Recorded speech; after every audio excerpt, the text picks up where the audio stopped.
আজকের ক্লাস গণিত নবম এবং দশম শ্রেণীর বাস্তব সংখ্যা ক্লাসে আপনাদের সবাইকে আমন্ত্রণ।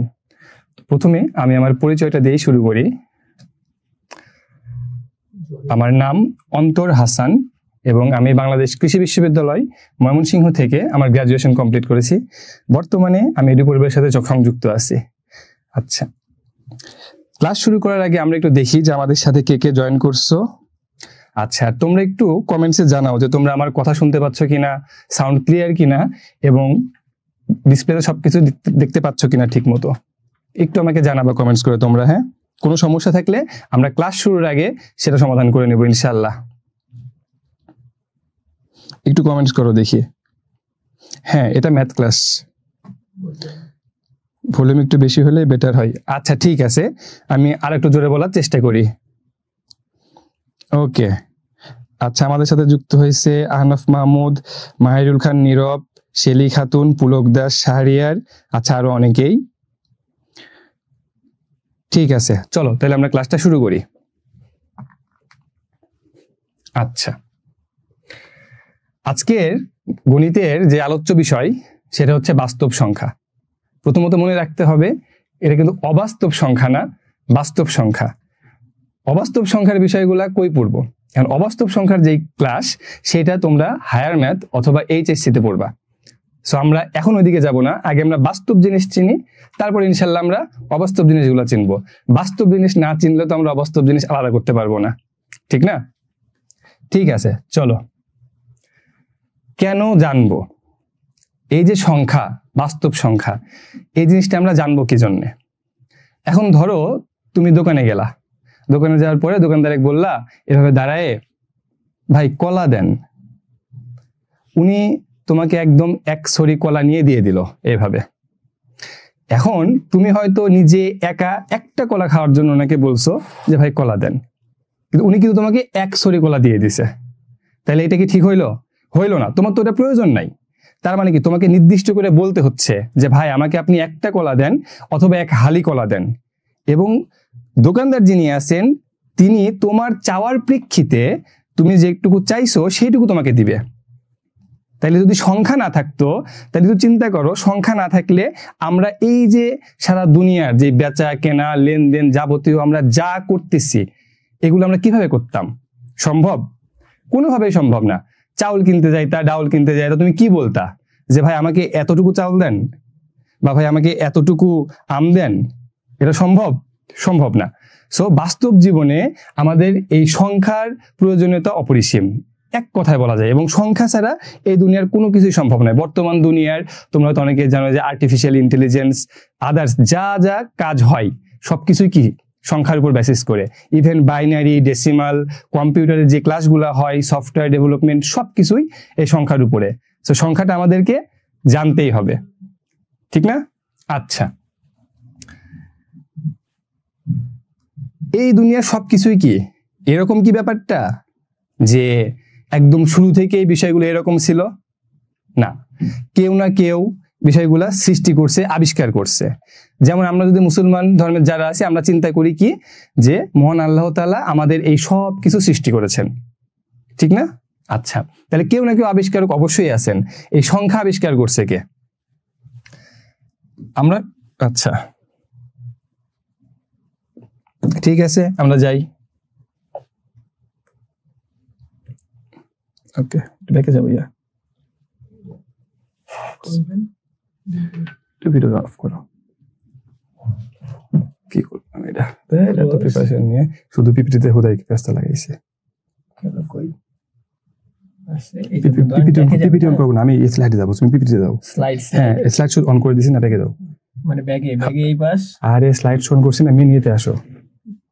তুমি একদম নিয়ে দাও। হ্যাঁ হ্যাঁ, বাস বাস বাস, ক্লোজ করে এবার। পরে দিতেছে, ক্লাস হইতেছে। আচ্ছা, টেকনিক্যাল প্রবলেমের জন্য দুঃখিত। ঠিক আছে, তাহলে আমরা ছিলাম হচ্ছে এইখানে পিপিটিতে যে আবিষ্কার করছে কে। চলো দেখি আবিষ্কার কে করছে। অ্যারিস্টটল। এই ব্যক্তির নাম শুনো নাই? আমার কাছে মনে হয় এইরকম কেউ নাই যে অ্যারিস্টটলের নাম শুনে নাই। কথা ঠিক না? সবাই আমরা অ্যারিস্টটলের নাম জানি। আল্লাহর দুনিয়ার এমন কোনো জিনিস নাই যেই জিনিস নিয়ে এই ব্যক্তি গবেষণা করে নাই। প্রাণীবিজ্ঞানের জনককে অ্যারিস্টটল, রাষ্ট্রবিজ্ঞানের জনককে অ্যারিস্টটল। এই ব্যক্তি সব জায়গায় মাথা ঘামাইছে, এন্ড যার ফলে কি হয়েছে, আমাদেরকে এত পড়াশোনা করতে হয়েছে। এখন সোজা হিসেব চিন্তা করতে পারি যে স্যার যদি এই ব্যক্তি এত মাথা না ঘামাইতো তাহলে হয়তো আমাদের এত কষ্ট করতে হইতো না, এত কষ্ট করে পড়াশোনা করতে হইতো না। আবার যদি একটু অন্যভাবে তুমি চিন্তা করো যে এনারা যদি এই বিষয়গুলো আবিষ্কার না করতো তাহলে কি আমরা আমাদের এই দৈনন্দিন জীবনটা যত স্মুথলি চলতে পারতেছি এভাবে চলতে পারতাম না। ওকে, অ্যারিস্টটল কি বলছে? অ্যারিস্টটল বলছে, আচ্ছা, খ্রিস্টপূর্ব 2000 অব্দে, আমি একটু লিখি তাইলে, বিসি 2020 খ্রিস্টপূর্বে মিশরীয়রা, কারা? সবাই এটা আমার সাথে সাথে মুখস্থ করবা, ঠিক আছে? খ্রিস্টপূর্ব 2020 সালে মিশরীয়রা সর্বপ্রথম কি করে? সংখ্যার ধারণা দেয়। তাহলে যদি তোমাকে জিজ্ঞাসা করে, এমসিকিউ কোশ্চেন আসে এরকম যে সর্বপ্রথম সংখ্যার ধারণা দেন কে? অ্যারিস্টটলের মতে। তাহলে অ্যারিস্টটলের মতে সর্বপ্রথম সংখ্যার ধারণা দেয় মিশরীয়রা 2020 খ্রিস্টপূর্বাব্দে সর্বপ্রথম, ঠিক আছে? আচ্ছা, গেল। এখন শুধু সংখ্যার ধারণা দিলেই কি হইলো? এই মিশরীয়রা যে সংখ্যার ধারণা দিছিল সেইটা ছিল পূর্ণ সংখ্যা টাইপের। পূর্ণ সংখ্যা কি রকম? সাপোজ 1 2 3 4 এরকম। এখন ধরো তুমি বাজারে গেছো আলু কিনতে, এখন যাওয়ার পরে তুমি হয়তো বললা যে ভাই আমাকে 1 কেজি আলু দেন, উনি দিয়ে দিল খুব সহজে, সমস্যা নাই। এখন আমি যদি স্বর্ণ কিনতে যাই, যাওয়ার পরে যদি বলি ভাই আমাকে 1 কেজি স্বর্ণ দেন, আমার এরকম সামর্থ্য নাই। এখন হয়তো তোমাদের কারো সামর্থ্য আছে কিনা সেটাও জানি না, তো এটা কি সম্ভব না। আমি হয়তো কি বলবো যে ভাই আমাকে 1 গ্রাম স্বর্ণ দেন, বা সাপোজ 1.5 গ্রাম স্বর্ণ দেন। এই যে সংখ্যার পাশাপাশি এই যে দশমিকের যে একটা বিষয় চলে আসলো, পরবর্তীতে তারা দেখলো যে না, সবকিছু পূর্ণ হয় না, কিছু কিছু জিনিস আমার ভগ্নাংশ টাইপের প্রয়োজন হয় বা অর্ধেক প্রয়োজন হয়। এই যে বিষয়টা, এই দশমিকের যে ধারণা, এই দশমিকের ধারণাটা দিল কারা? আচ্ছা, এই দশমিকের ধারণা দিছে মধ্যযুগে মুসলমানরা। একটু চিন্তা করে দেখো, পৃথিবীটা যখন যারা শাসন করছে তখন তারা এই শিক্ষা দীক্ষা আবিষ্কারের বিষয়ে আগে ছিল। আমরা যদি একটু চিন্তা করে দেখি যে তোমার ধরো 1204 সালে ইখতিয়ারউদ্দিন মোহাম্মদ বিন বখতিয়ার খিলজির নাম আমরা শুনছি। উনি কি করে? এই ভারতীয় উপমহাদেশে ইসলামের প্রচার প্রসার ঘটায়। আবার ওই একই সময়ে আমরা অটোমান সাম্রাজ্যের নাম শুনছি, যারা কি করছে?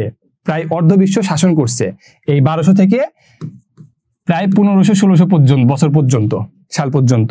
তাহলে ওই সময় স্বাভাবিকভাবে মুসলমানরা কি করছে? সারা দুনিয়ার উপরে দাপট দেখাইছে, এবং তার মানে মুসলমানরা কি করে? দশমিকের ধারণা প্রবর্তন করে। ওকে, তাহলে দুইটা জানলাম। প্রথমত সংখ্যার ধারণা সর্বপ্রথম প্রবর্তন করে কারা? মিশরীয়রা, অ্যারিস্টটলের মতে। কত? 2020 খ্রিস্টপূর্বাব্দ। এরপরে মুসলমানরা তারা কি করে? দশমিকের ধারণা প্রবর্তন করে। আচ্ছা, এরপরে এই যে সংখ্যার ধারণার যে বিষয়টা, এটা পূর্ণ রূপ দেয় কে? এভাবে ভাঙা ভাঙা সব জায়গায় গুছাইতে একজন এসে সবকিছু গুছায় দেয় যে ঠিক আছে, এই সংখ্যা দশমিক সবকিছু মিলায়ে এই যে হইলো বাস্তব সংখ্যা। এই কাজটা করে কারা? ইউরোপীয়রা। কারণ কি? এরা আবার কখন করে? 19বিংশ শতাব্দীতে। এবার আমরা একটু চিন্তা করলেই দেখতে পারি যে 19বিংশ শতাব্দী বলতে আসলে কি বোঝায়। 19বিংশ শতাব্দী বলতে বোঝায় তোমার হচ্ছে 1801 সাল থেকে 1899 সাল পর্যন্ত 19বিংশ শতাব্দী। এই যে বিষয়টা, এই সময় কারা পৃথিবী দাপট দেখাইছে বলো? একটু চিন্তা করো, তুমি যদি ইতিহাস পড়ে থাকো তাইলেই দেখবা এই সময়। একজন কমেন্ট করছে যে এই শর্ট সিলেবাস নাকি এই অধ্যায় নাই, এমন কিছু? না আছে। আচ্ছা, শর্ট সিলেবাসের বিষয়টা যারা বলতেছো তাদের উদ্দেশ্যে বলি, সেটা হচ্ছে যে আমরা তোমাদেরকে সবকিছুই কভার করব ইনশাল্লাহ, ঠিক আছে? আমরা আপাতত শর্ট সিলেবাস এবং 9-এর যে 10-এর সিলেবাস আছে এই দুটো কম্বাইন করে যেগুলো কমন আছে সেইগুলো পড়াইতেছি, এবং সব রকম মানে অধ্যায় কমপ্লিট করা হবে তোমাদের ইনশাল্লাহ ধীরে ধীরে, ঠিক আছে? তোমরা আমাদের সাথে থাকো, ইনশাল্লাহ পরিপূর্ণ প্রস্তুতি আমরা তোমাদেরকে গুছাই দিব। এতটুকু বিশ্বাস তোমরা আমাদের উপরে রাখতে পারো। আচ্ছা আসো, তাইলে এই যে 1801 থেকে 1899 আমরা কিন্তু এটা জানি এই সময় কি হয়েছে, উপমহাদেশে সিপাহী বিদ্রোহ হয়েছে না? আচ্ছা, তারপরে আর কি হয়েছে, ভারত উপমহাদেশে ইংরেজরা শাসন করছে, তার মানে পুরা পৃথিবীটাতেই ইংরেজদের একটা দাপট ছিল।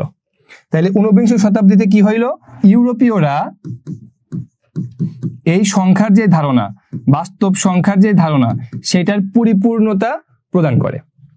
তাহলে আমরা প্রথম থেকে যদি চিন্তা করি, সর্বপ্রথম অ্যারিস্টটল বলল যে মিশরীয়রা সংখ্যার ধারণা দেন সর্বপ্রথম, এটা কে বলছে? অ্যারিস্টটল।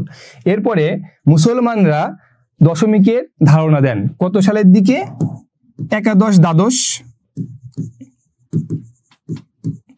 শতাব্দীর দিকে। এবং পরবর্তীতে সর্বশেষ ইউরোপীয়রা 19 শতাব্দীতে এসে এই বাস্তব সংখ্যার ধারণাটাকে পরিপূর্ণ একটা গোছাই দিয়ে তারা নাম দেয় বাস্তব সংখ্যা। তাইলে এবার একটু চিন্তা করো, এই বাস্তব সংখ্যা যখন নাম দিছে, তাইলে মিশরীয়দের আবিষ্কার সংখ্যা, দশমিকের আবিষ্কার মুসলমান, এই সংখ্যা এবং দশমিক সবকিছু মিলায়ে এই বাস্তব সংখ্যা হইল, যেটা নাম দিল কারা? ইউরোপীয়রা। ঠিক আছে, ওকে।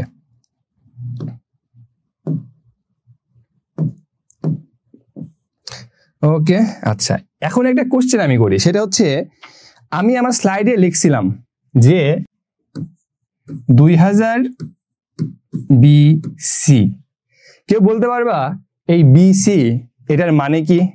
তোমরা একটু কমেন্টস করো, ঠিক আছে? যে এই যে বিসি লিখলাম, এই বিসি এর পূর্ণ রূপ কি? একটু কমেন্টস করো তো দেখি কে কে পারো যে স্যার বিসি এর মানে হচ্ছে এইটা। একটু কমেন্টস করো।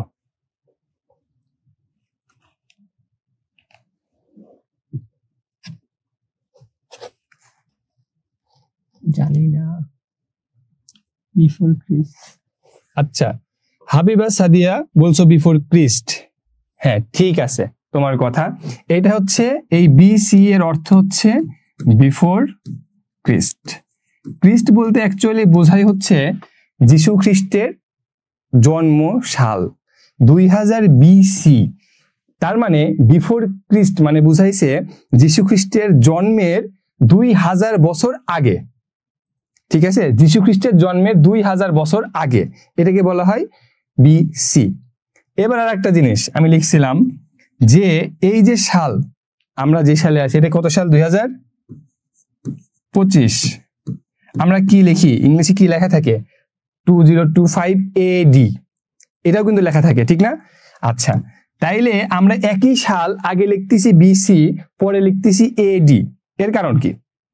আচ্ছা, এই যে বিফোর ক্রিস্ট, এই এডি মনে রাখবা, এডি মানে হচ্ছে অ্যানো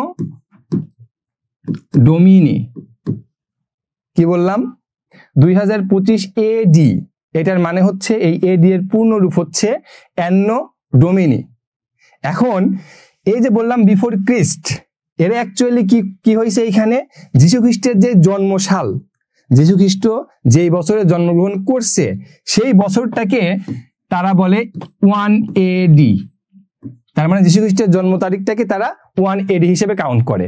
তাইলে আমরা যে এখন বলি 2025 AD, তার মানে এইটা হচ্ছে 2025 বছর পার হয়েছে যীশু খ্রিস্টের জন্মের পর।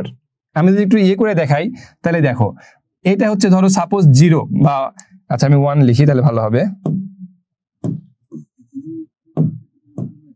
আচ্ছা ঠিক আছে, ধরো আমি 1 লিখলাম, ঠিক আছে?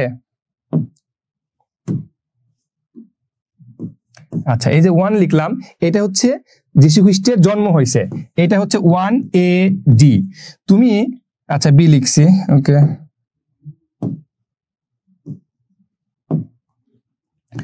AD। তুমি এই দিকে যত যাবা সেগুলো হবে বিফোর ক্রিস্ট। তার মানে ধরো সাপোজ এখানে 1, এইদিকে 2, এন্ড এইদিকে যত যাবা সেগুলো হবে AD, এন্ড এই যে মাঝখানে 1, এটা হচ্ছে যীশু খ্রিস্টের জন্ম তারিখ, জন্মসাল, এটাই হচ্ছে বিফোর ক্রিস্ট। আর এই এডি মানে হচ্ছে অ্যানো ডোমিনি। ঠিক আছে, এটা হচ্ছে একটা ল্যাটিন ফ্রেজ, যেটার অ্যাকচুয়াল মিনিং হচ্ছে the birth year of god. আস্তাগফিরুল্লাহ, আল্লাহ মাফ করুক। যাই হোক, এটা হচ্ছে তাদের চিন্তা চেতনায় আর কি তারা নাম দিছে এইটা। ওকে, ঠিক আছে, আসো আমরা পিপিটিতে যাই। আর একজন কম করছে, এটা কোন চ্যাপ্টার? বাস্তব সংখ্যা। বুঝা দেন। এটা হচ্ছে বাস্তব সংখ্যা, তো পরে জয়েন করছো হয়তো, তুমি একটু দেখো বুঝতে পারবা। আচ্ছা, বাস্তব সংখ্যার শ্রেণীবিন্যাস আসি আমরা। স্বাভাবিক সংখ্যা। স্বাভাবিক সংখ্যা কি? 1 2 3 4 এই যত রকম সংখ্যা আছে এই টাইপের অবশ্যই কি পূর্ণ সংখ্যা, সেগুলো সবকিছুই কি স্বাভাবিক সংখ্যা। এখন পূর্ণ সংখ্যা কি আর ভগ্নাংশ কি, এটা একটু আমরা চিন্তা করি। আমি একটু আসি স্লাইডে নোটে। পূর্ণ সংখ্যা কি? পূর্ণ মানে কি? যার আর কোনো অংশ নেই, যার আর কোনো অংশ নেই সেটাই হচ্ছে পূর্ণ সংখ্যা। তুমি 1 2 5 13 যাই চিন্তা করো না কেন, এটা পরিপূর্ণ, এর আর কোনো অংশ নাই, সো এটা হচ্ছে পূর্ণ সংখ্যা। এগুলা কি পূর্ণ সংখ্যা। এখন আমি যদি চিন্তা করি যে এই 2 এর পাশে 2.5 লিখলাম, তখন এটা কি হইল? দশমিক সংখ্যা। আচ্ছা ঠিক আছে, এখন আমি ধরো লিখলাম 13.2, তাহলে এটা কি সংখ্যা? অবশ্যই দশমিক সংখ্যা। এখন আমি 1 5 7 9 8 এগুলোর যত সংখ্যাই লিখি না কেন, সেগুলো সব কি হবে? পূর্ণ সংখ্যা। যেই সংখ্যার, এক কথা তুমি মনে রাখতে পারো, যে সংখ্যার কোনো দশমিকের অংশ থাকবে না সেই সংখ্যাটাই হবে পূর্ণ সংখ্যা, আর যার উপর দশমিক পার্ট থাকবে সেটা দশমিক। ওকে ঠিক আছে, আসো পিপিটিতে আসি আবার। তাহলে পূর্ণ সংখ্যা বোঝা গেল, দশমিক বোঝা গেল। এরপরে একটা টপিকস আমি লিখছি, সেটা হচ্ছে ভগ্নাংশ, এবং লিখছি P/Q। ব্যাপারটা একটু ভালো করে বুঝবা। আচ্ছা, ভগ্নাংশের ক্ষেত্রে বলা হয়ে থাকে যে যে সমস্ত সংখ্যা এই P/Q আকারে লেখা যায় সেগুলোকে বলা হয় ভগ্নাংশ। এখন আমি যদি একটু চিন্তা করি যে তাহলে ব্যাপারটা কি, সাপোজ উপরে হচ্ছে 5 নিচে হচ্ছে 7, এটা একটা ভগ্নাংশ। এখন তোমরা তোমাদের বইয়ে দুইটা কন্ডিশন দেখতে পাবা, সেটা হচ্ছে এই যে P/Q ভগ্নাংশটা হবে তখন যখন Q নট ইকুয়াল টু 0, এবং আরেকটা কন্ডিশন দেওয়া আছে Q নট ইকুয়াল টু 1। তার মানে বলতিছে P/Q আকারের একটা ভগ্নাংশ হবে তখন যখন Q নট ইকুয়াল টু 0 হবে এবং Q নট ইকুয়াল টু 1 হবে। এখন কথা হচ্ছে এই যে বললো যে Q নট ইকুয়াল টু 0 হইতে হবে, ঠিক আছে, এবং Q নট ইকুয়াল টু, কারণ কোনো অবস্থাতেই 0 হওয়া যাবে না এবং কোনো অবস্থাতেই এই Q এর মান 1 হওয়া যাবে না। কেন আমরা একটু দেখি। আমি যদি এই ভগ্নাংশের কথা চিন্তা করি 5/7, দেখো যদি এখানে বলছে Q নট ইকুয়াল টু 0, 0 হইতে পারবে না। তুমি যদি এই যে নিচে Q এর জায়গায় 0 লিখতা, তাহলে কি এটার ভগ্নাংশ থাকতো? থাকতো না। কোনো কিছুকে যদি আমি 0 দিয়ে ভাগ করি তার মান কত হয়? একটু কমেন্টস করো দেখি কি অবস্থা। আমি যে 5/0 লিখলাম, এইটা সমান সমান আমি কত লিখবো এখন? 5/0 মানে কত? সাপোজ 0/5 মানে কি 0, তাহলে 5/0 মানে কি? কমেন্টস করো একটু দেখি কয়জন আছে।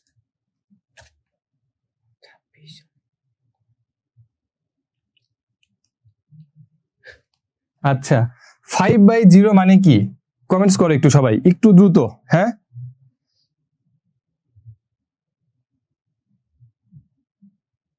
আচ্ছা, বিষয় হচ্ছে যে তোমরা যতজন আসো দেখলাম তোমরা ম্যাক্সিমামই কমেন্টস করছো হয় 0 নয় 5, ঠিক আছে। আমি বলি কোনোটাই না, এটা 0 হবে না 5ও হবে না। কারণ কি? কোনো কিছু দিয়ে মনে রাখবা এটা আজীবনের বিষয়, ঠিক আছে। তুমি কোনোদিন কোনো কিছুকে তুমি 0 দিয়ে ভাগ করতে পারবা না। ভাগ করা মানে কি একটু চিন্তা করো, ধরো 12/2 আমি যে ভাগ করতেছি তার মানে কি? মানে হচ্ছে এই 12-র ভিতর থেকে আমি যে 2 নিব, কয়টা বার আমি 2 নিতে পারবো? 12-র ভিতর থেকে আমি 2 কয়বার নিতে পারবো, এইটাকে বোঝায় ভাগ করা, ঠিক আছে। 12-র ভিতর থেকে আমি 2 কয়বার নিতে পারবো? ধরো 12টা আম আছে, আমি 2টা আম নিলাম একবার, আবার 2টা নিলাম 2 বার, এভাবে আমি কয়বার নিতে পারবো? 6 বার। কিন্তু তুমি যখন 5/0 বলতিছো, 0 মানে কি কিছুই না, তাহলে আমি কি নিতে পারবো এখান থেকে? কিছুই নিতে পারবো না, কোটি কোটি কোটি অসংখ্যবার নিতে পারবো 0, যে ওকে ওকে একটাও নিলাম না, একটাও নিলাম না, একটাও নিলাম না। কথা ঠিক না? বুঝতে পারছো বিষয়টা? এই জন্য এটাকে বলা হয় ইনফিনিটি। তার মানে যে কোনো কিছুকে 0 দিয়ে ভাগ করলে সেটার মান কত হয়? ইনফিনিটি। যে কোনো কিছুকে 0 দিয়ে ভাগ করলে তার মান হয় ইনফিনিটি বা অসংখ্য। এটা আজীবন মনে রাখবা, জীবনে কোনোদিনও ভুলবা না এটা, ঠিক আছে? আচ্ছা, বুঝছো কিনা বলো? এই জন্যেই তোমাকে বইয়ে উল্লেখ করে দিছে যে কিউ নট ইকুয়াল টু 0। তার মানে কোন অবস্থাতে কিউ এর মান 0 হবে না। 0 হইলে সেটা আর কি এই ভগ্নাংশ থাকবে? থাকবে না। আর একটা কন্ডিশন দেওয়া আছে। কি condition? Q not equal to 1। এখন তার মানে কি অবশ্যই 1 হইতে পারবে না। কেন পারবে না আমরা একটু চিন্তা করি। দেখো, ধরো এই যে 5, আচ্ছা আমি একটু করি, একটু মুছি, তারপরে দেখাই আর কি, তাহলে ভালো হবে। আচ্ছা, এই যে বললাম 1 হইতে পারবে না কেন? ধরো 5, আমি যদি নিচে 1 দেই তাইলে কি এর ভগ্নাংশ থাকবে? এ তো সরাসরি 5 হয়ে যাবে। তার মানে এই 5 কি পূর্ণ সংখ্যা? 5 পূর্ণ সংখ্যা না? 5 পূর্ণ সংখ্যা। তাইলে কি হইলো? আর ভগ্নাংশ থাকলো? থাকলো না। এই জন্যই তোমার বইতে এই কন্ডিশন দেওয়া আছে। অনেকেই এই কন্ডিশন বুঝে না, ভাই মুখস্থ করে চলে যায় যে কিউ নট ইকুয়াল টু 0 এবং কিউ নট ইকুয়াল টু 1, এটা বুঝতে হবে। তাহলে আমি নট ইকুয়াল টু 0 দিব না, কারণ 0 দিলে সেটা ইনফিনিটি হয়ে যায়। আর 1 দিব না, কারণ 1 দিলে সেটা পূর্ণ সংখ্যা হয়ে যায়। এই জন্য আমি কিউ নট ইকুয়াল 0 দিব না কখনো, কিউ ইকুয়াল টু, এবং কিউ ইকুয়াল টু 1 দিব না কখনো, ঠিক আছে? আচ্ছা, কোশ্চেন আছে, হ্যাঁ ইকুয়াল টু মানে কি বুঝিয়ে দেন। নট ইকুয়াল টু মানে কি একজন কোশ্চেন করছে। আচ্ছা ঠিক আছে, আমি বলতেছি। সাপোজ আমরা কি লিখি? এ সমান বি। এই যে সমান লিখলাম না, এই সমানটা হচ্ছে আমরা বাংলায় বলি, এইটাকে ইংরেজিতে বলে ইকুয়াল টু। কি বলা হয়? ইকুয়াল টু, ঠিক আছে? নট ইকুয়াল টু যখন বলতেছি, তার মানে এই যে এই চিহ্নটা যে দিলাম নট, তাহলে কি হলো? এটা কি সমান চিহ্ন হইলো? হইলো না, অসমান চিহ্ন হইলো। এই জন্যে এইটাকে বলা হয় নট ইকুয়াল টু। আশা করি বুঝতে পারছো, ঠিক আছে? আচ্ছা, তোমরা কি ক্লাস বুঝতে পারতেছো? কমেন্টস করো তো, ঠিকঠাক বুঝতেছো কিনা, কোনো জায়গায় সমস্যা কিনা, কমেন্টস করো।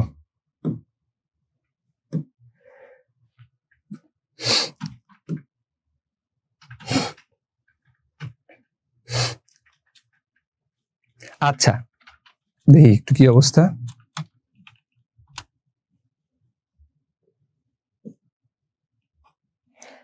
ওকে, ঠিক আছে, বুঝতেছো, ভালো। এখন দেখো, এখানে আরেকটা টপিকস আছে, প্রকৃত ভগ্নাংশ এবং অপ্রকৃত ভগ্নাংশ। প্রকৃত ভগ্নাংশ কি? যে কোনো একটা ভগ্নাংশের কয়টা অংশ থাকে? 2টা।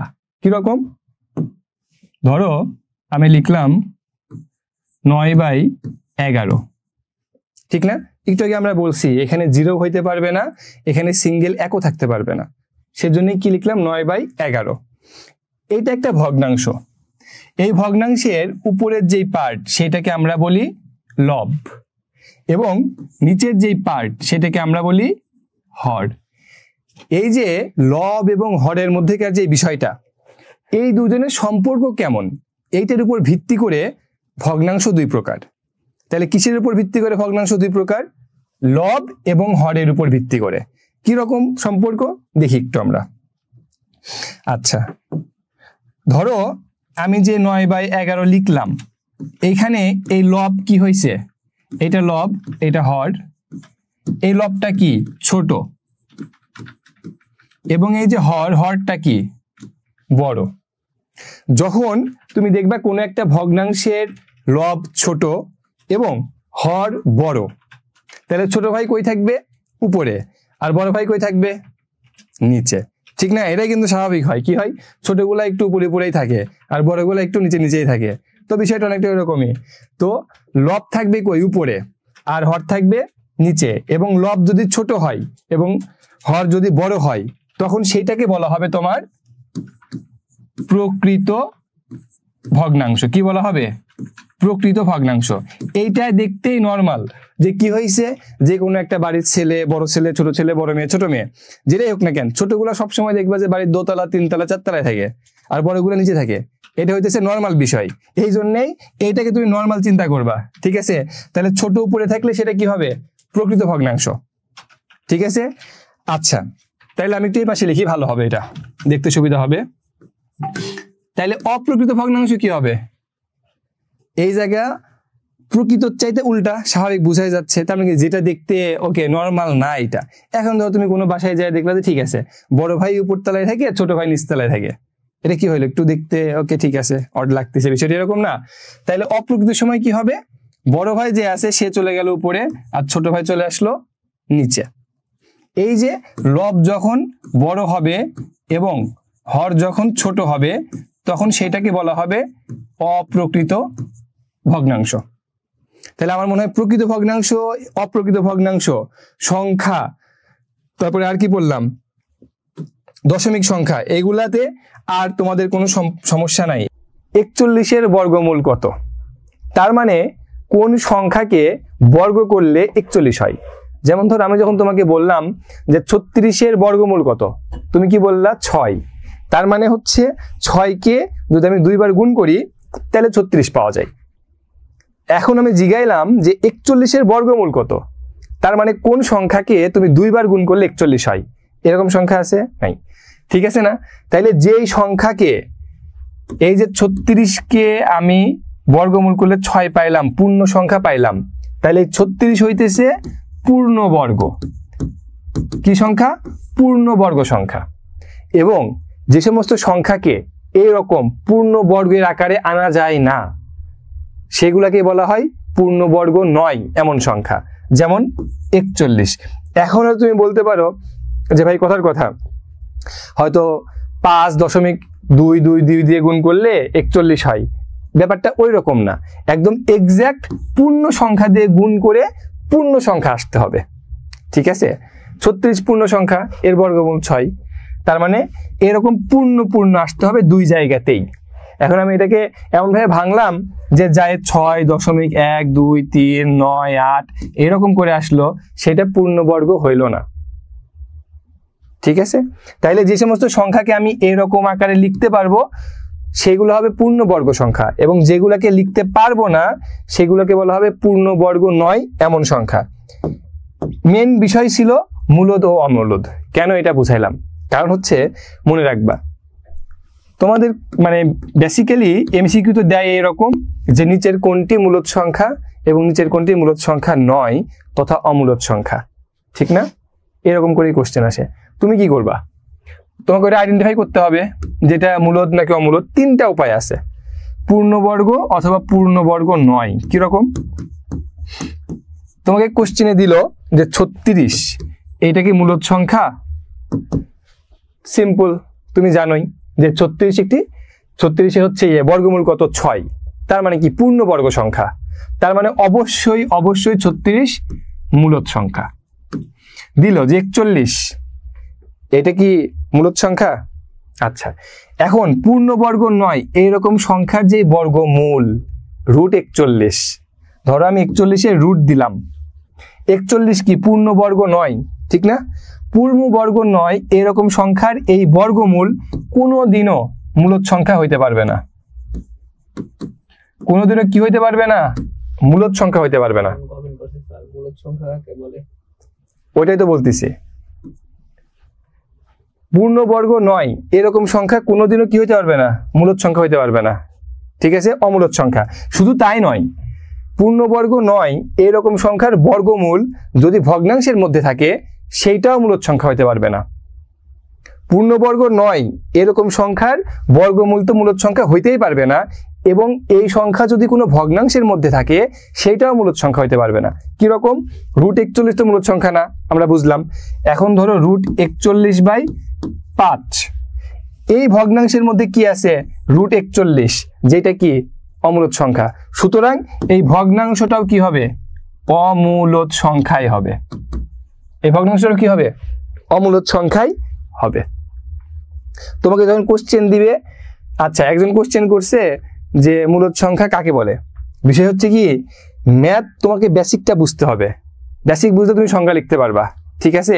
মূলদ সংখ্যা কাকে বলে তুমি একদম ইজি যদি সংখ্যা দিতে চাও যে পূর্ণবর্গ সংখ্যাগুলোকে মূলদ সংখ্যা বলে। শুধু তাই না, যে সমস্ত সংখ্যাকে ভগ্নাংশ আকারে কি প্রকাশ করা যায় সেগুলাকে মূলদ সংখ্যা বলে।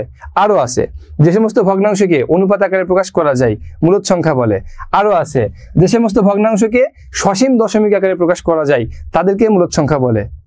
সংখ্যা অনেক দেওয়া যাবে, ঠিক আছে, বিষয়টা তোমাকে বুঝতে হবে আগে। তাইলে কি বললাম, পূর্ণবর্গ দিয়ে তুমি লিখলা, তারপরে পূর্ণবর্গ 9 দিয়ে লিখলা। আচ্ছা আমি ও যেহেতু বললোই তাহলে একটা জিনিস দেখাই।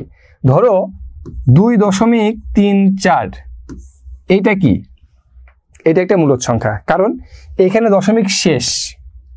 এখন ধরো তুমি এমন একটা সংখ্যা পাইলা 2.368912, এটা কি হবে? আজীবন অমূলদ সংখ্যা। তাহলে পূর্ণবর্গ দিয়ে তুমি আইডেন্টিফাই করতে পারবা যে সংখ্যাটা মূলদ না অমূলদ। দশমিক দিয়ে তুমি আইডেন্টিফাই করতে পারবা সংখ্যাটা মূলদ নাকি অমূলদ। আরো একটা নিয়ম আছে, সেটা কি? ভগ্নাংশ। 16/2 সমান সমান কত? 8। এই যে ভগ্নাংশ, যেরকম ভগ্নাংশ আকারে যেই সংখ্যাকে দুইটা সংখ্যার ভগ্নাংশ আকারে প্রকাশ করা যায় সেটাকেই বলা হয় মূলদ সংখ্যা। তাহলে কয়টা উপায়ে আমি চিনবো যে সংখ্যাটা মূলদ নাকি অমূলদ? 3টা উপায়। প্রথম উপায়, সংখ্যাটা পূর্ণবর্গ নাকি পূর্ণবর্গ নয়।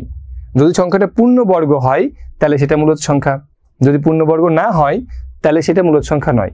শুধু তাই নয়, পূর্ণবর্গ সংখ্যার বর্গমূল এরকম কোনো সংখ্যা যদি ভগ্নাংশের মধ্যে থাকে তাহলে সেটাও মূলদ সংখ্যা হইতে পারবে না, সেটাও কি হবে? অমূলদ সংখ্যা। দ্বিতীয়ত কি শিখলাম? দশমিক থেকে যদি তোমার দশমিকটা কন্টিনিউয়াস থাকে, ঠিক আছে, যেমন ধরো যে সাপোজ 20/3, এই যে এখানে ধরো ভাগ করলাম 3 6 18, 2 দশমিক দিয়ে 0 দিলাম, আবার 3 6 18, এই যে চলতেই থাকবে, সীমা নাই যার, এরকম যদি হয় তখন সেটা কি হবে? অমূলদ সংখ্যা। আর যদি সীমা থাকে তাহলে মূলদ সংখ্যা। ক্লিয়ার? ওকে, তাহলে আমরা মূলদ সংখ্যা, অমূলদ সংখ্যা, পূর্ণ সংখ্যা, স্বাভাবিক সংখ্যা এগুলা বুঝলাম। আসো এরপরে কি আছে?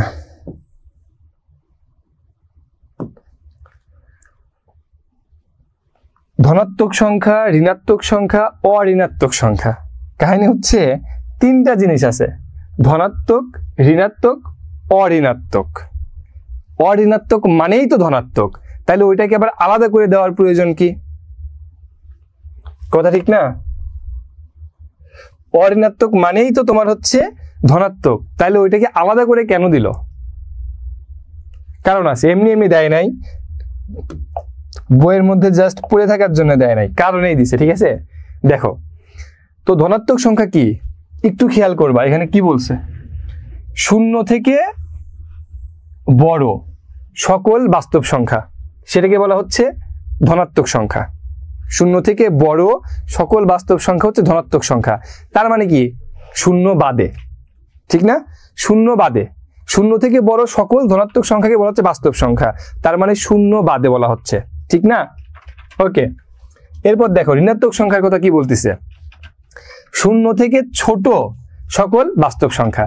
তার মানে তুমি একটু চিন্তা করো যে 0টা মাঝখানে আছে, 0 থেকে বড় সকল সংখ্যাকে আমি বললাম হচ্ছে ধনাত্মক সংখ্যা, এবং 0 থেকে ছোট সকল সংখ্যাকে আমি কি বললাম? ঋণাত্মক সংখ্যা। ঠিক আছে, তাহলে 0 কি? ঠিক না বিষয়টা? আমি যে বললাম 0 থেকে বড় সকল সংখ্যা ধনাত্মক সংখ্যা এবং 0 থেকে ছোট সকল সংখ্যা ঋণাত্মক সংখ্যা, তাইলে 0 কি? এই যে 0টাকে যখন আমি এই ধনাত্মক সংখ্যার সাথে ইনক্লুড করে দিব, 0টাকে যখন আমি ধনাত্মক সংখ্যার সাথে যুক্ত করে দিব, তখন সেটা হবে অঋণাত্মক সংখ্যা। তার মানে একটু আগে যে আমরা 0কে মাঝখানে রেখে দুই দিক দিয়ে ভাগ করছিলাম, সেই ভাগ না করে যদি 0টাকে আমি ধনাত্মক গ্রুপের সাথে দিয়ে দেই, যে 0 থেকে শুরু করে একদম উপর পর্যন্ত যত ধনাত্মক সংখ্যা আছে এই সব কিছুকে বলা হচ্ছে অঋণাত্মক সংখ্যা। এক কথায় মনে রাখবা তুমি, 0 সহ সবকিছু ধনাত্মক হচ্ছে ধনাত্মক অঋণাত্মক সংখ্যা, আর যদি 0 বাদে বলে তাহলে সেটা হবে ধনাত্মক সংখ্যা। 0 বাদে হইলে ধনাত্মক, আর 0কে যদি তুমি যোগ করে দাও তাহলে অঋণাত্মক সংখ্যা। এই জন্যই কোশ্চেনে বলা হয় 0 কি ধরনের সংখ্যা, ধনাত্মক না ঋণাত্মক?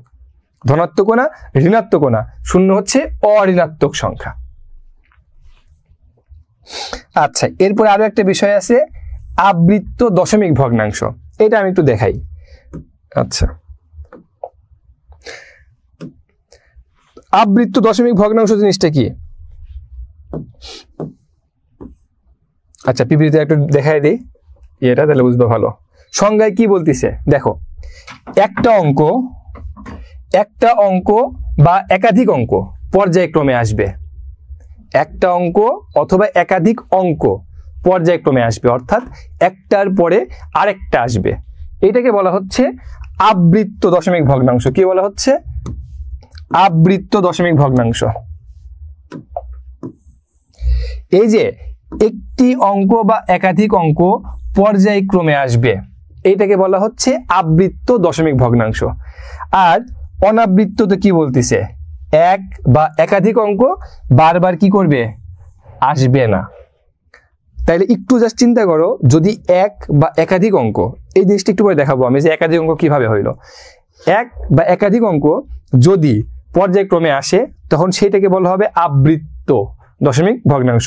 আর যদি বারবার না আসে, পর্যায়ক্রমে না আসে, তখন সেটাকে বলা হবে অনাবৃত্ত দশমিক ভগ্নাংশ। তাইলে ধনাত্মক সংখ্যা কি বুঝলাম, ঋণাত্মক সংখ্যা কি, শূন্য থেকে ছোট সকল সংখ্যা ঋণাত্মক সংখ্যা। অঋণাত্মক সংখ্যা কি, শূন্য থেকে বড়, শূন্য সহ সকল সংখ্যা ধনাত্মক যেগুলো আছে সেগুলো অঋণাত্মক সংখ্যা। আবৃত্ত কি, একটা অঙ্ক বা একাধিক অঙ্ক পর্যায়ক্রমে আসবে। অনাবৃত্ত কি, বারবার না আসলে। এখন আবৃত্ত আর অনাবৃত্ত জিনিসটা একটু দেখাই দিই।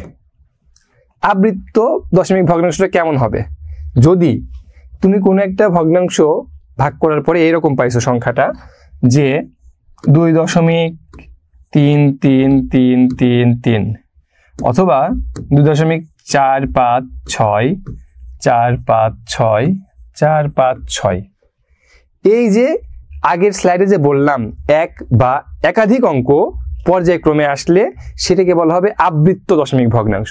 কি জন্য বলছিল এক বা একাধিক অঙ্ক? এই যে দেখো এখানে কি হয়েছে, একই অঙ্ক তুমি বারবার পাইছো। আর একাধিক অঙ্ক কই, এই যে 456, আবার 456, আবার 456। এই জন্যই সংজ্ঞায় বলা আছে যে যদি এক বা একাধিক অঙ্ক পর্যায়ক্রমে বা বারবার আসে তখন সেই দুইটাকে বা সেগুলাকে বলা হবে আবৃত্ত দশমিক ভগ্নাংশ। সেগুলোকে কি বলা হবে, আবৃত্ত দশমিক ভগ্নাংশ। আচ্ছা, তারপরে কি ছিল অনাবৃত্ত, ওখানে বলা ছিল সোজা হিসাব, যে যদি এক বা একাধিক অঙ্ক পর্যায়ক্রমে না আসে তাহলে সেটাই হবে অনাবৃত্ত দশমিক ভগ্নাংশ। কিরকম, এই যে ধরো 2.4318 7.56990, এই যে কি কোনো মিল আছে, মিল নাই, তার মানে এক বা একাধিক অঙ্ক পর্যায়ক্রমে বা বারবার আসে নাই, এটাকেই বলা হচ্ছে অনাবৃত্ত দশমিক ভগ্নাংশ। কি বলা হচ্ছে, অনাবৃত্ত দশমিক ভগ্নাংশ। ঠিক আছে, দেখো আবৃত্ত এবং অনাবৃত্ত।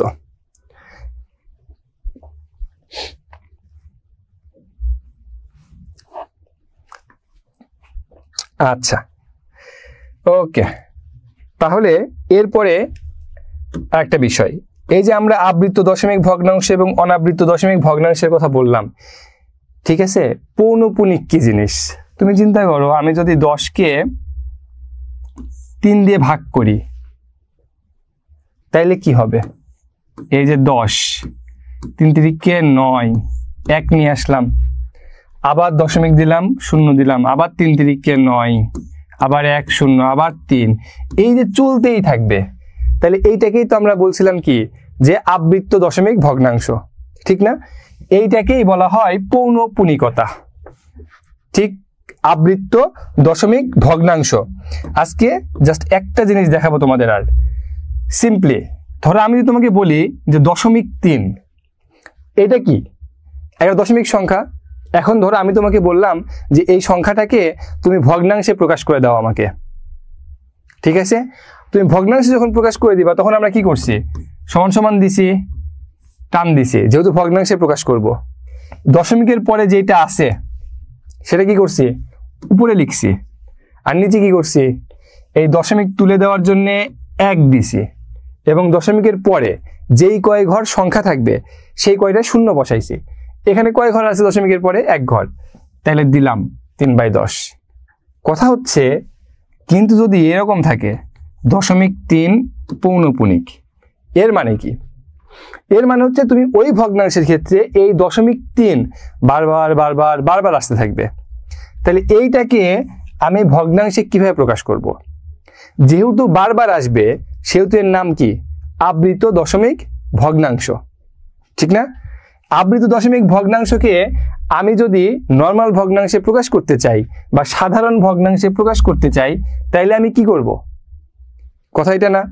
সেম ইকুয়েশন, জাস্ট চেঞ্জটা কোন জায়গায়? আমরা নর্মাল সাধারণ দশমিকের ক্ষেত্রে কি করছিলাম? দশমিকের পরে যে সংখ্যা ছিল হুবহু সেই সংখ্যা বসাইছিলাম। তুমি এই ম্যাথ যখন করবা এইখানেও দশমিকের পরে যে সংখ্যা আছে হুবহু সেইটাই বসাবা। বসাইলাম 3।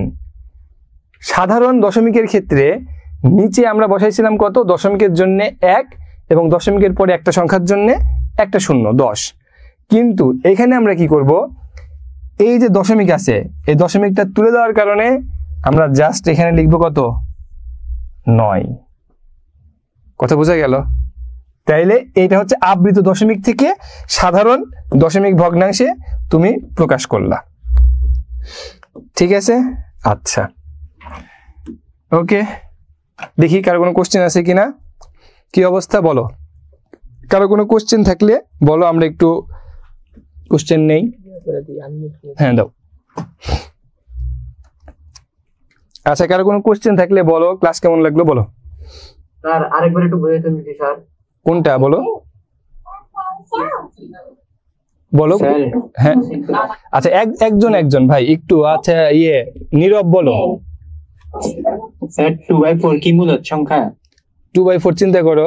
2/4 কি দশমিক আকারে প্রকাশ করা গেছে না? 0.5 অবশ্যই মূলদ সংখ্যা। আচ্ছা, তারপরে আর কেউ? বুঝি নাই। আচ্ছা, কই 0.3? তুমি হচ্ছে 3/10 যখন দিছো, আমরা দশমিক ভগ্নাংশের ক্ষেত্রে কি বলছি? সাধারণের ক্ষেত্রে দশমিক তুলে দিয়ে 1 দিছি, দেন পরে যে কয় ঘর সংখ্যা ছিল সেটা তুমি 0 বসাইছি। আর আবৃতর ক্ষেত্রে 1 ঘর থাকলে দশমিক তুলে দিয়ে তুমি 3/9। সরি, আরেকবার। সীমা থাকলে কি মানে মূলদ সংখ্যা হবে? সীমা থাকলে মূলদ সংখ্যা হবে, সীমা না থাকলে অমূলদ সংখ্যা হবে। তারপরে নেক্সট আর কেউ? ওকে, ঠিক আছে। এবার হচ্ছে আমি তোমাদের একটা হোমওয়ার্ক দিয়ে যাব, তোমরা এটা করে দিবা। ঠিক আছে? করে গ্রুপে দিয়ে দিবা ইনশাল্লাহ। যে ভালো করবে তার জন্য পুরস্কারের ব্যবস্থা আছে। ঠিক আছে?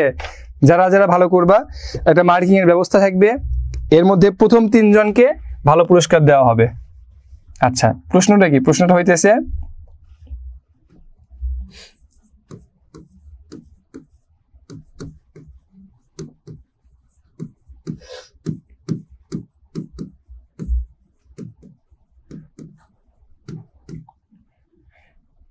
এক থেকে 200 পর্যন্ত মৌলিক সংখ্যা, এটা ওইভাবে সিরিয়ালি লেখা যাবে না। কিভাবে লেখা লাগবে? স্লট করে করে। আমি যেরকম স্লট করে ওই পাশে বাম পাশে স্লট করছি, ডান পাশে মোবাইল নাম্বারের মতো লিখছি, ঠিক না? সো তুমিও কি করবা? 1 থেকে 100 পর্যন্ত স্লট করবা 10টা, এই পাশে 101 থেকে 200 পর্যন্ত স্লট করবা 10টা, দেন 101 থেকে 110 মধ্যে কয়টা আছে ওইটা লিখবা। ঠিক আছে? এটা হচ্ছে 1 নাম্বার। আর 2 নাম্বার কোশ্চেন হচ্ছে প্রত্যেকে আমি মূলদ এবং অমূলদ এই সংখ্যাটা হওয়ার 3টা কন্ডিশন শিখাইছি। আরেকবার রিপিট করে দেই। পূর্ণবর্গ দিয়ে একটা কন্ডিশন দেখাইছি, ভিডিও দেওয়া থাকবে, ভিডিওতে দেখে নিবা। একটা দেখাইছি হচ্ছে দশমিক দিয়ে, আর একটা দেখাইছি অনুপাত দিয়ে। তো তুমি 3টা কন্ডিশন নিতে হবে তার কোনো মানে নেই, তুমি 1টা বা 2টা নিলেই হবে। ঠিক আছে? এখন কথা হচ্ছে যে তুমি প্রত্যেকে কমপক্ষে কয়টা করে সংখ্যা?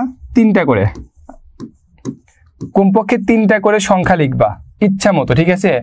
3টা করে সংখ্যা লিখবা এবং ওই সংখ্যাটা কেন মূলদ এবং কেন অমূলদ এইটা ব্যাখ্যা করবা। বেশি কিছু না, জাস্ট ধরো আমি র্যান্ডম সংখ্যা নিলাম যে 18। ওকে, 18 তুমি লিখলা যে এটা মূলদ সংখ্যা, এই কারণ, এই জন্য এটা মূলদ সংখ্যা। বুঝতে পারছি বিষয়টা? বাস, এই 2টা তোমরা প্রিপেয়ার করে তোমাদের গ্রুপে দিয়ে দিবা ইনশাল্লাহ। তারা আমাকে ফরওয়ার্ড করে দিলে আমি সেখান থেকে বাছাই করে 3 জনকে একটা পুরস্কারের ব্যবস্থা করবো যারা ভালো করবা। ঠিক আছে? ওকে, তাহলে ভালো থাকো সবাই ইনশাল্লাহ। পরবর্তী ক্লাসে তোমাদের সাথে আবার দেখা হবে। পরবর্তী দিন আমরা ইনশাল্লাহ বাস্তব সংখ্যার আদার্স যেটুকু বাকি আছে সেটুকু আমরা শেষ করবো ইনশাল্লাহ। সবাইকে ধন্যবাদ। আসসালামু আলাইকুম।